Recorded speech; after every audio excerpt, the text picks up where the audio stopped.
influential brand. And I see a lot of companies that are just trying to copycat a lot of other brands and companies and what they're doing in influencer marketing, but it doesn't really push the needle. And it's very performative in nature. And so I think you have to be able to look at your particular brand and realize what works. For instance, I was CMO of a company called Skirt a couple years back, which got acquired by Fair.com.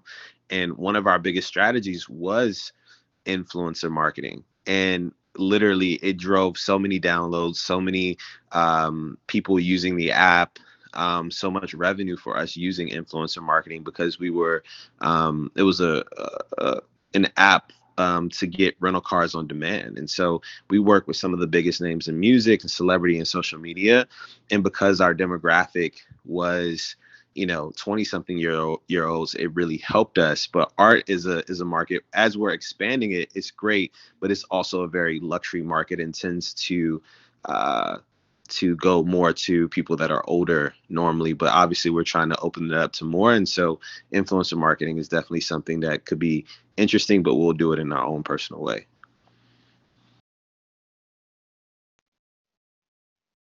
Super interesting. Yeah, I think it's really also individualized too to every company and what their specific goals and strategies are. But I think it's really incredible to see the success that you've had, and looking forward to hearing more from you, my man. Appreciate you being here. I do want to also hear quickly from Arrington. Appreciate you raising your hand.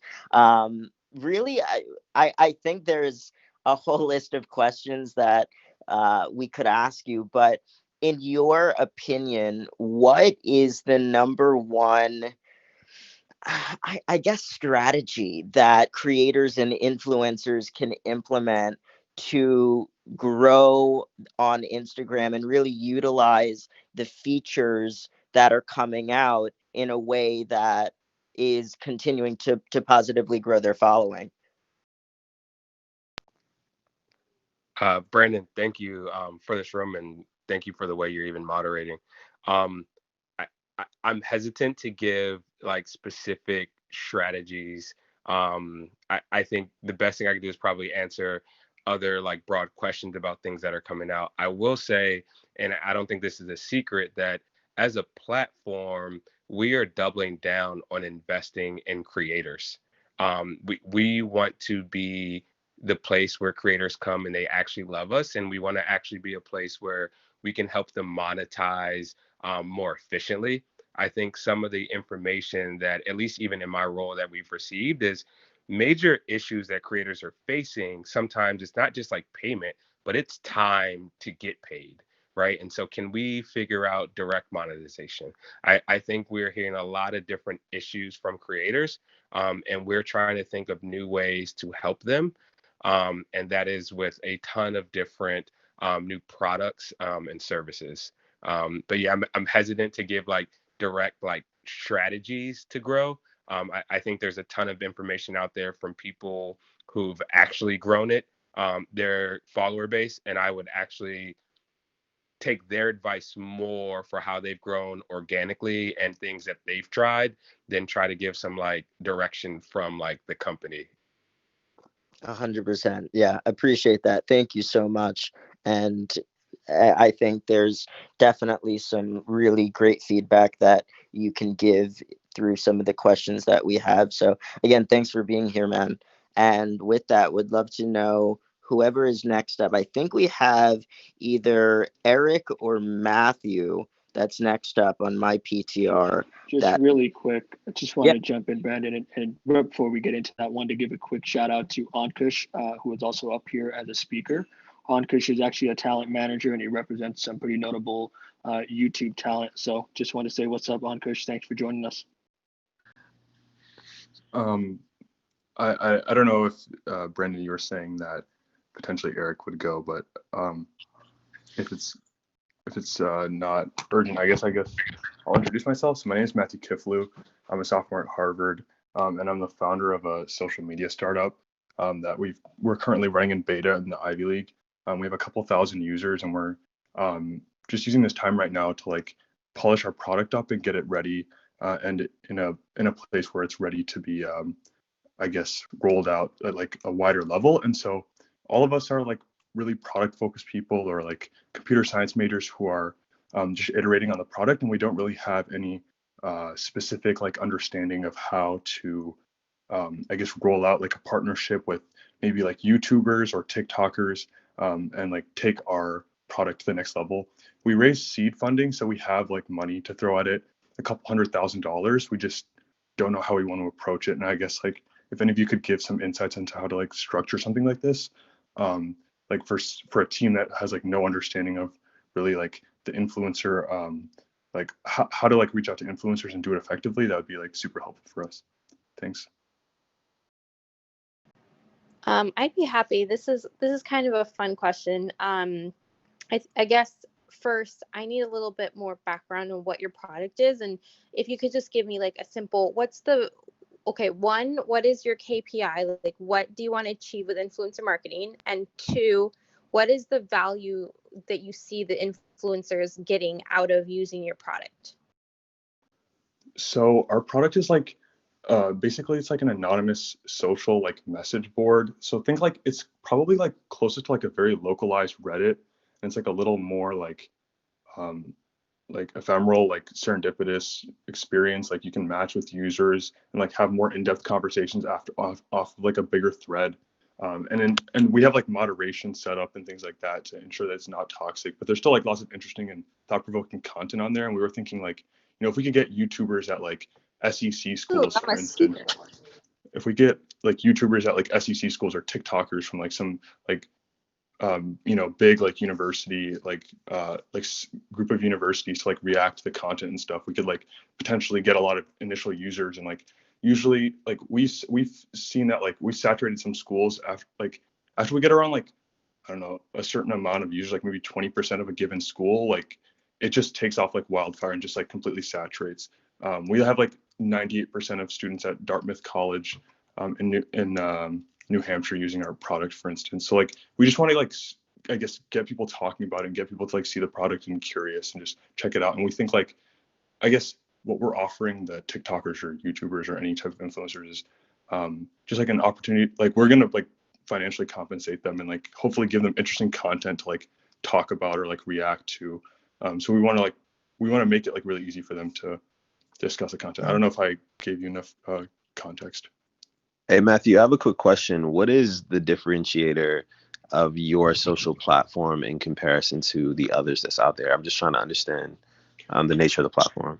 Yeah, so our platform is just really like focused on like anonymity and like having people just be open, like especially with like the pandemic and everything. Like so many students have just like disclosed to us this has like been a game changer for them, and like it just like has helped them so much with like their mental health and just our ability to open up and like meet new people for like students who are socially anxious, because you can just like have a discussion on a thread with someone and then match them and have like a more in-depth conversation and like facilitate friendships and things like that. So I guess like I don't know if that answered your question, but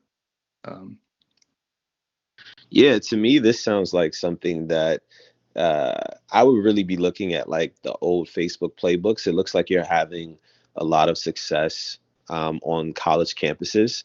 And one thing that Snapchat did as well is that they understood that the youth want something that's for the youth. Like they want something that they feel like is exclusive to them, that their parents aren't on or older people aren't on. And so that's something that I would look at with this brand as well and really think about how to keep it cool and to keep that virality early on.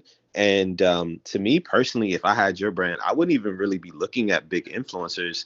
I would rather be looking at people who are influencers in their own networks and campuses, personally for me. But take that however you want to. Yeah, and that was what we were thinking, like local influencers within like a specific university system where like they have a lot of reach to like their peers, and like I don't know if they like I'm not really 100% sure. Like I don't use TikTok a lot personally. Like I downloaded it to check it out and see like how it works, but we were thinking like people who have influence on their campus kind of as our target like group of micro influencers. I also think social influence or influence online and influence on a campus are two entirely different things. For me, it's like I have a very large following on social media, and I'm currently, um, a freshman at Fairfield University in Connecticut.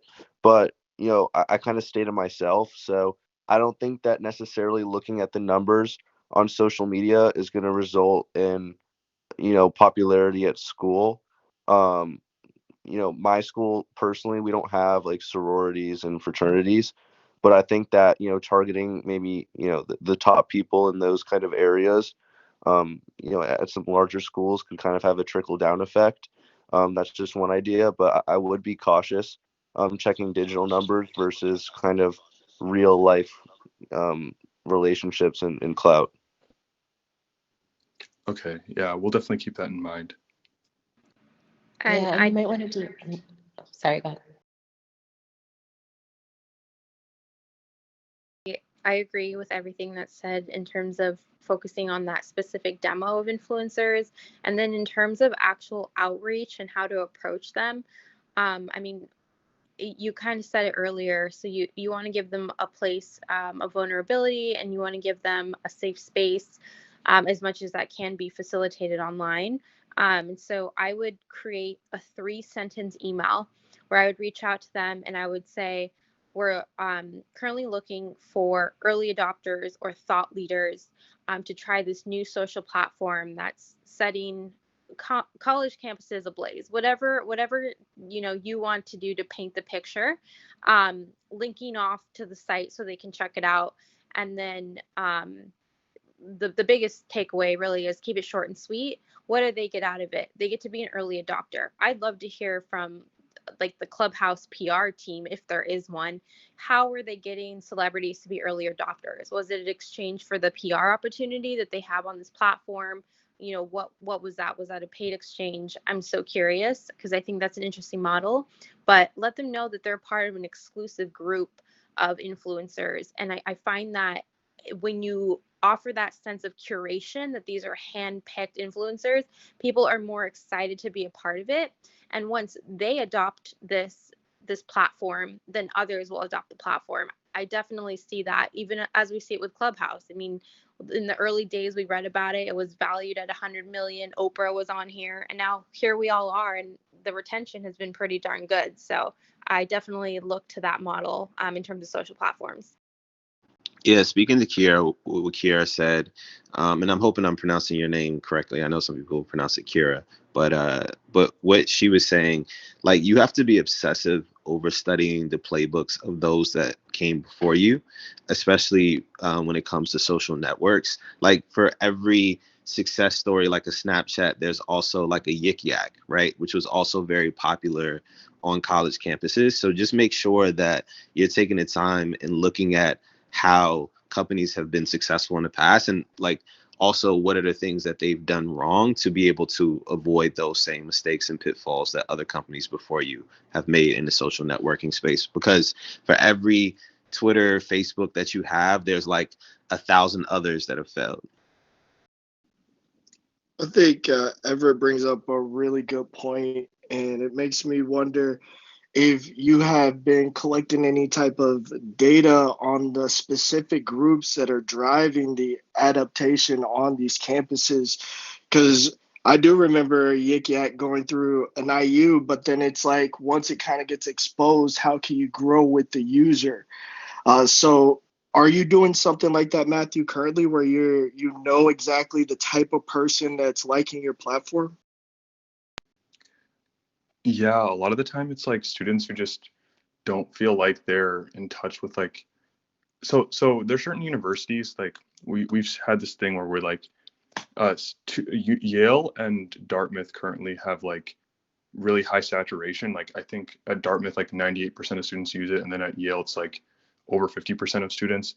Um, and what we've seen is like when we hit a critical mass at like a certain school, like certain schools, like a lot of students will download it and just check it frequently because it becomes like a source of like campus discussion type of thing. Um, but at some universities where we have like less students, like Harvard, for instance, we only have like 10% of the student body. Um, what happens is like people will just like the only users who stick with it are just like people who are like I guess maybe they feel like they're maybe like more interested in like um just like hearing other people's like emotional issues, those and like just like talking with people and like building those like finding some like emotional like relationships off of that. And we've been like trying to build on it. So we've been like really conscious about a lot of the things you guys have been talking about. Like we're trying to build. We never really had a profile page before. It was just like a feed and everything disappeared. We wanted to make it so like your posts, like you have like a page with like your previous posts, and you can kind of like, it's almost like a diary. Like you're just like writing things to like all your peers, and like they can see it, and like you can go back to it and like look, like scroll down, and like I guess we were thinking like if we can build that kind of like almost memories of like the things that you talked about, like you're just by reviewing your previous posts, like that'll help users stick and like and things like that. I guess, yeah. So we've been thinking a lot about the product, I guess, yeah. But I don't know. If you don't So mind, Matthew, it sounds like a positioning. It's a positioning matter here. Would you think that's it? Because it sounds like you said the emotional people are really driven by that outlet. That's similar to a Twitter, but are you providing like a voice or an image or video that's accompanying this emotional outlet? So right now it's like 100% text, and we've fully developed images, and we're about to add support for that very soon. But I guess like I don't know. Sorry, I sort of like lost track of your question when I was thinking about that. I don't know. Is there something else I should hit on? Sorry. I was just wondering about how you're positioning. I know you mentioned initially when you're introing the platform that it was anonymous. That's something that really kind of stuck with me, honestly. But then in you talking about the type of person that cares about what you're doing, it sounds more like it's more of a personal. I think social often drives us apart. A social network drives us apart, ironically. But it sounds like maybe you have a spot that's doing something different. Yeah, so we just wanted to facilitate like real community, especially with people who are like apart or don't feel connected on campus, things like that.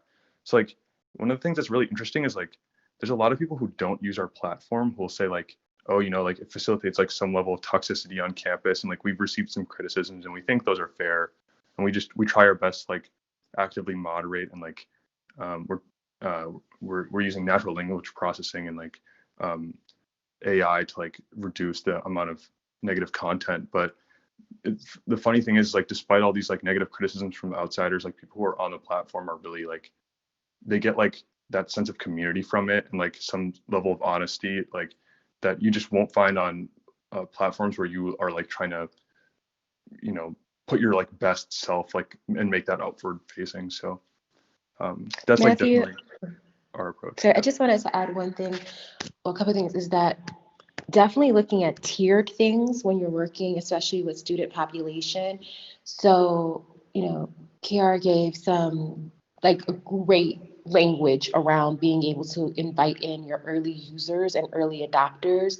And so looking at a tiered system, if those are the first people, like when you're looking at entry onto new campuses that you're not currently on yet, then that's like the first tier, right? You want those first level of people to feel like they are, and not just to feel like, but to be the early adopters and to really have a sense that they are being influencers and that they've been hand chosen.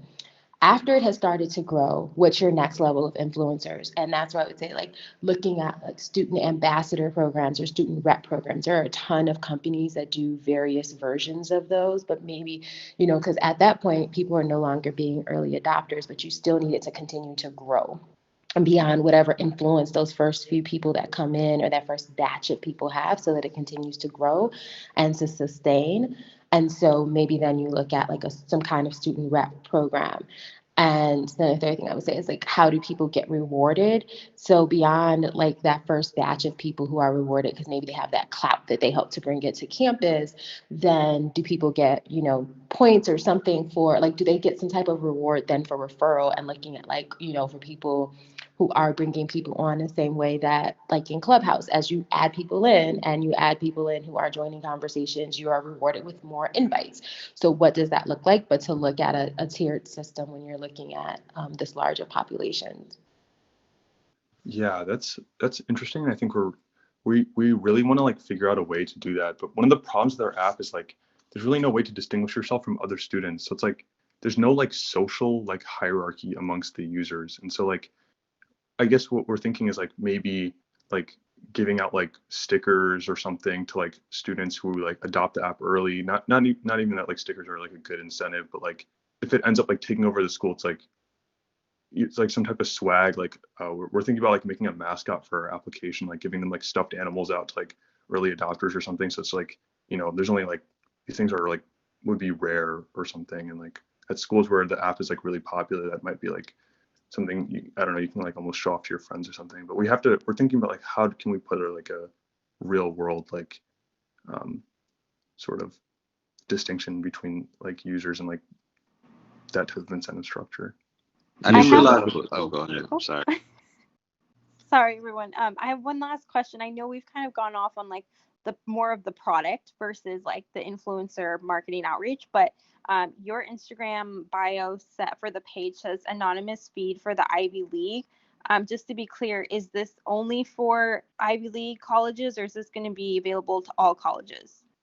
So our plan is like in the next, like, I guess, what is it? Hopefully in the next like 2-3 months, we have like a bunch of like we've been developing like crazy, just trying to like make it so that users are like in love with our product, and our churn is already like super low. So like people are sticking with our app now, but we just want to make it as good as humanly possible. And like as soon as we're done, we're going to open it up to the whole world and just start pushing. Yeah, just be careful with that marketing and branding, man, because that shit might bite you in the ass later. And number two, I would Tyler Droll, remember that name. I didn't realize it was anonymous too. Like this is eerily similar to Yik Yak to me. And like I would have those conversations because I can guarantee you that Tyler and his co-founder will tell you like, dude, don't do this, don't do this, do this, because they've probably, if they could do that company over, I guarantee you they learned so many lessons, and I would try to get that game from them. I just looked up Tyler on Instagram. Dude has like 300 followers. I'm pretty sure you could slide in DMs and get his attention by doing something so similar, like not so similar, but something in the same vein. So like really like try to avoid those pitfalls that have happened in the past. I think is going to be really, really important for you. That's great advice. Yeah, that's definitely something we're gonna do. Like we've like seen we've literally like that's all we spend our time doing is like studying the failures of all the apps that came before, and we're like, if we can like solve this issue and like create a scalable anonymous platform, that's gonna be like massive, because I feel like there's so many people that just feel so isolated right now. And yeah, like I'll definitely hit him up after this. Thank you for that. Hi, this is Marissa Huber. I had a quick question more on the slant of the. Hi, Marissa. Hold on one second. Sorry. I think there is a little bit of in order. All good, all good. I think Rami might have been next in the queue. Oh, no worries. I didn't want to be in the queue. I just had a comment for the current speaker. I didn't have a question. Okay. Yeah, sure. Go ahead. I was thinking, as you're talking about people who might have anxiety or talking, are there other groups that you could reach out to, like, the mental health things through the colleges, or, are there influencers who are on the spectrum who have Asperger's or things like that? Just thinking of a different angle, because that seems like that just came to my head. I just wanted to share that, and I wish you the best of luck. Yeah, thank you. And we haven't really like explored that angle at all.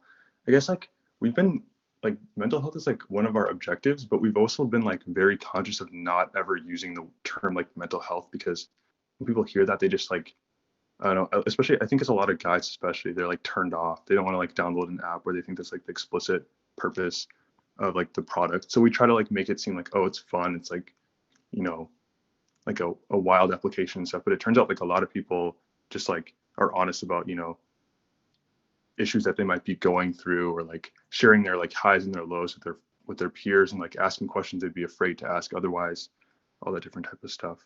I think that's something we'll definitely like look into, though. I think like there's a lot of different angles we could explore, and I think we want to maybe test and see like if once we start like marketing the app really hard, if certain like influencer groups like do better than others. I'll definitely take note of that though. Thank you. Hey, Jashawn, can you hear me? Yo, Hey, so was that you that was talking right now, or who was talking right now? That was Matthew. Oh, okay. Yeah. Okay, cool. No, I hear what you're saying. I just wanted to reference it, but I heard that Brandon has a queue in, so I guess I'll wait my turn. No, I think it is your turn right now. I think it's mine. I don't know. Oh, sorry. I thought that was Yeah, Rami talking. Sorry, I got confused. Oh, good. Word.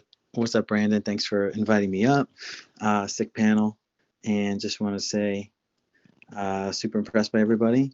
My name is Rami, perform under the name Kosha Dills, based in New York. I was living in LA and Israel during the pandemic, came to America as a touring artist, and everything got canceled.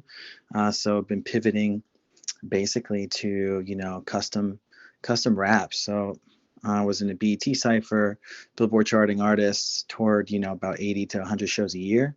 And now sort of launching this business where I'm making custom rap songs. I believe like everyone needs at least one rap song in their company. So for company culture, virtual Zooms, custom raps for galas. So I'm like performing a lot with comedians on virtual setups, doing, I've done stuff for Gary Vee, Yo Gabba Gabba, the Kid Show, just did something for PlayStation. So, just rapping about everything from apples and oranges to kids television shows to, new startups, and just hanging out in Clubhouse, man, trying to do the right thing, and hang out in New York and drink coffee at corner stores, and excited to like link up with people who have ideas, I just did something for the Portland Pickle baseball team. So it's just because I'm Kosha Dills, so they want stuff about pickles. It's not what I dreamed about doing when I was 39, but it's pretty fun. And yeah, man, I'm just having fun with it. So if you guys have any ideas or suggestions, I'd be completely open, and feel free to message. Rami, are you on TikTok? Yeah, yep, I'm on TikTok, man. I love TikTok. Just had a video hit like 60,000 and one hit 20,000. It's just, super excited. I'm growing fast, not so fast, but I have like 3,300 followers. Rami, I don't have a creative concept for you, but I feel like I want to link you up with my friend Taylor Williamson. He was the runner-up on America's Got Talent season 4 or 5. I'm going to try and do a welcome room for him on Sunday if I can convince him to get on the app. I'd love to introduce you. He's in comedy and he does a bunch of cool stuff, and I just feel like there might be some synergy. Yeah, I just followed you, and yeah, I mean, like, June, I've currently during the pandemic, I've been street performing in New York, doing some cool stuff, and just checking out Everett. I did Art Basel, performed at Art Basel last year, so I've done a lot of cool things, but now Rami, it's all different. Yeah. Hey, have you ever like performed in the South? Yeah, I've been to actually all 50 states, so I love the South. Just because, okay, so my family's from the South, and pickles are like, I don't know, they're just like a really popular thing, but I feel like the pickles and like the rapping, and I don't know what like your style is, but it's called like user-friendly rap. That's like I would say, like if you look at my yeah. Who are your like influences? I mean, my influences are like, old stuff, but it's mostly my friends, I would say like, I don't know if Eric's still here, but like, I grew up on Wu-Tang and living by Staten Island, and I've collaborated with like RZA and stuff, but Modest Yahoo's a big dude in the Jewish space. But like, I mean, I literally listen to indie rock and, Homeboy Sandman and anything from Stone's Throw, or I listened to Run the Jewels before they were Run the Jewels. I've been cool. Sort of. Do you have a SoundCloud? Yeah. Like if I have a song with Gangsta Boo in my new album, so I'm like pretty well versed with the South stuff. But yeah, you're right. Pickles are in every store in the South. So cool. I appreciate the suggestion. Yeah.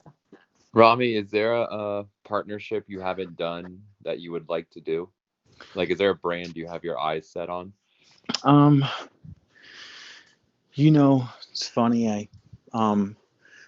I did a Super Bowl commercial with Bud Light. I like, I mean, when you were just talking about mental health, I've been sober for 16 years. So I'm like trying to get into that world. It's just very like touch and go. You don't want to be like the mental health person. I just totally understood that comment when the guy's like, I don't want to get turned off by just being mental health.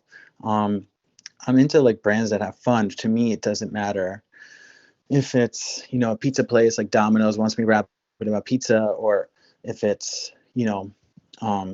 something more like science. I would love to do NASA. I did NASDAQ once. I would love to do something with space. My new video, I'm going to outer space, Rockefeller Center, just really anything really kind of goes. The more obscure it is, the better. So let me ask you, man, do you have a specific question or anything? Because there's there's a lot of people up here who's been waiting for, quite some time to ask a question, and, we're all down in game to connect, but, it would be great to keep the, chat going and kind of stay on point with the Yeah, objective of the room. well, I mean, the question the guy posed was, do I want to connect with any brand? But I figured, would someone like to, if someone's interested in connecting, it's no particular. If you have a more specific question, I'd gladly pass it, but just wanted to Brandon asked me to introduce myself, so that's it, really. But happy to be here, man. I pass it on. Rami, just right, I'll connect with you. I'll send you a DM. I'm working with a couple brands that we help them make music for their TikTok. So brands are now coming onto TikTok and they need music and different sounds. So I'll definitely link up with you. See if there's some synergy. And if anyone's specifically in New York, I'd be happy to connect. That's it.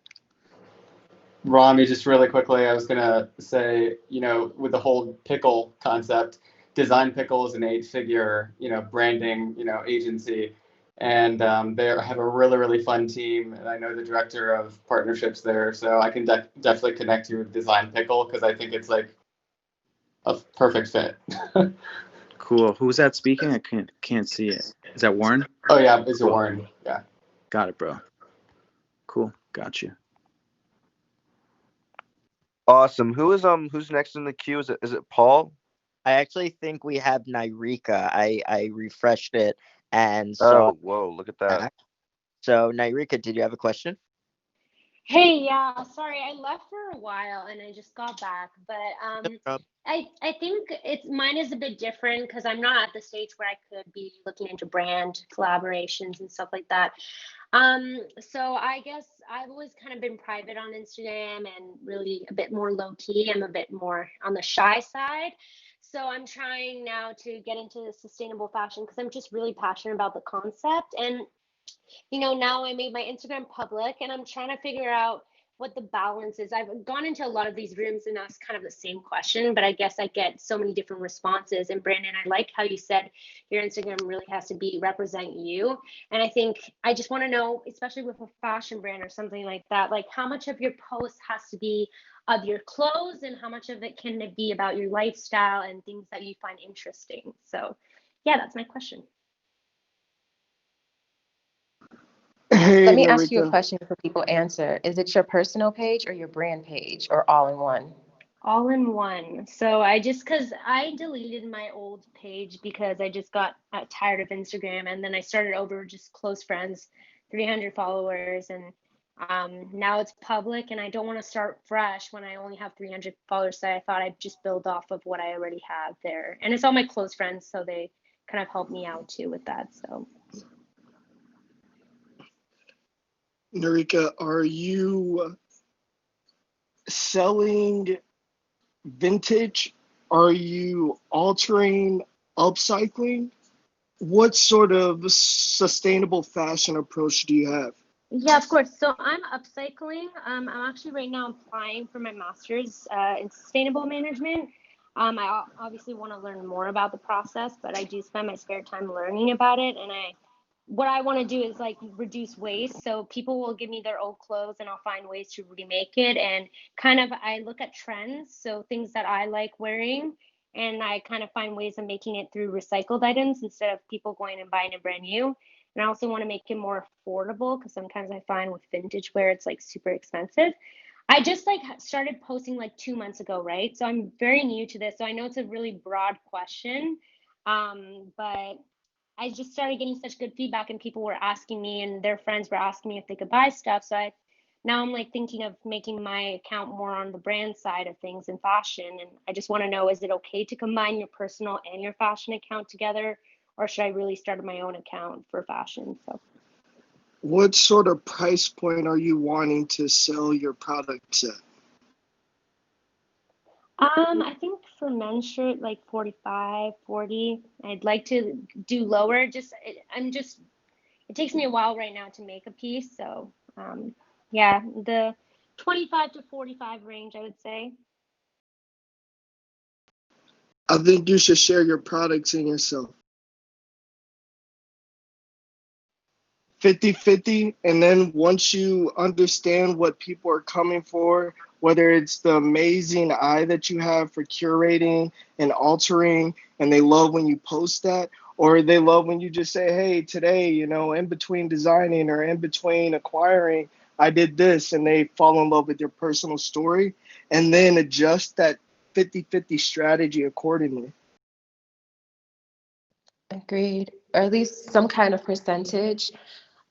So it's completely okay to mix them, but if you're going to be selling stuff, at some point you do need to migrate people over to a brand page. But first, you need to pick up the following if you're at 300 and get people to understand and to know who you are. Also, before approaching that and figuring out what exactly you're putting up, I feel like there's still some things for you to do in terms of the first thing is just what is my brand and thinking about like an Instagram page. What do you want people to know and get from your page? That's like the first thing. How do you want them to feel when they come there? What is it that when they come here, if your Instagram page is like they look at it, it's a visual platform. What they see is what they know about you. Because the first thing they see when they go to your page is actually just is the actual, tile layout of like your 9, 12, however many that are there, the 12 or 15.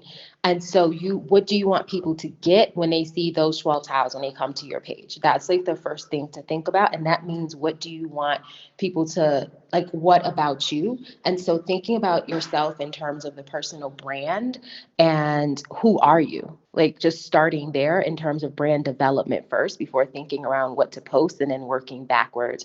So really thinking about like, how do you tie into this?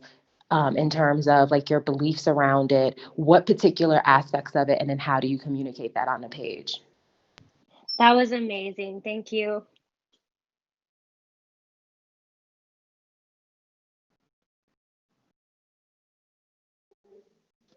Just to chime in, I think that now is a good time to kind of reset the room and get gathered and there's a lot of people up here on stage. So Brandon, how do you want to go about this? So I think we could either ask, like we could get a little bit of baseline, like foundation best tips from the speakers on stage, like from the panel format, and then have Q&A. It's going to take so long to get through the rest of the people. I don't know how we should do it. Should I just start off the conversation on the influencer strategy at tier 1 and then filter it down in the aspect of kind of like how it's being managed and like in enterprise, like just perspective, and then kind of like filter it down how they're I think that what Brandon and I are gonna do is we're gonna moderate the people that we believe were invited to be on the panel, and then from there potentially add in Q&A one by one. Brendan, what do you think? And kind of reset the room. Sure. Okay. All right, let's do it. In the meantime, how's everybody's day been? Amazing. Totally. Very well. just finished a shoot with Tommy Hilfiger in Newport and just got back downtown LA, so it's just traffic and just long freaking day. Yeah, good for you, man. That's tight. How'd that go? Good. Ended up finding a last minute photographer. Just got back from Dallas for just Thanksgiving and got the shoots, and they've been asking for the photos since before Thanksgiving, so we finally got all the pictures from the photographer tonight just to send it off. So it went good last minute, but yeah. Just got back from Tulum. It was amazing and been on Clubhouse ever since. So my day's great.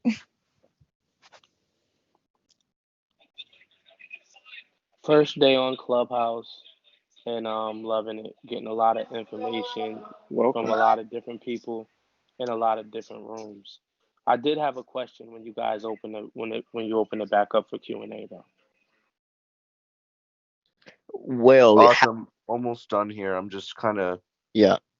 trying to clear out the room just so we can get this thing a little bit more organized. Let's just get the dialogue going while you are doing that, though. Andrew, do you want to? That being said, Brendan, I want to cut in really quick. Yeah. I'm moving a lot of people back to audience right now just so we can kind of organize the room. Please raise your hand. That way we kind of have a queue of the raised hands and we can add you guys in one by one. So we don't forget you guys. Who was next, Brandon, on asking a question so I don't kick him? I have no clue. I how do I keep track of that?